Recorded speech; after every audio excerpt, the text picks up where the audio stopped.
Rahasia di balik 87% orang Indonesia.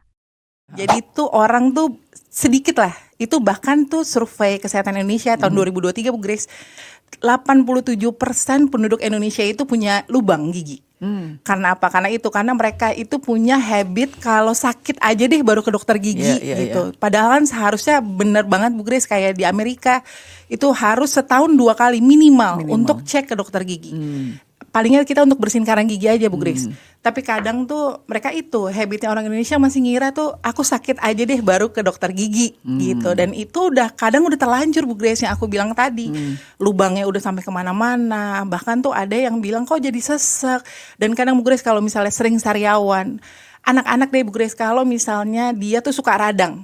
Tapi ya kalau aku pernah lihat story Bu Grace ya barusan tuh, kalau misalnya sakit panas itu harus dicari sumbernya. Sama Bu Grace, kalau misalnya radang nih, kita nggak tahu ternyata itu tuh dari gigi. Itu ada pengaruhnya dari gigi.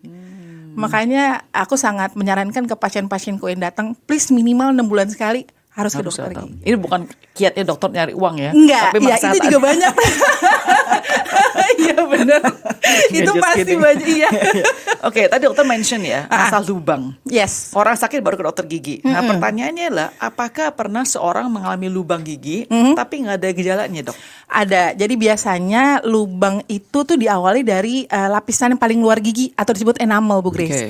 Nah enamel itu tuh kadang kalau misalnya ada lubang-lubang kecil tuh nggak kelihatan sama sekali. Dan Karena dia nggak kerasa? Dan nggak kerasa. Pertama-tama tuh pasti nggak kerasa. Terus lama-lama kalau udah masuk ke tubuh dentin. Jadi kalau gigi tuh kita ada 3 lapisan Bu Grace. Enamel atau email, dentin, baru pulpa. Pulpa tuh penuh syaraf.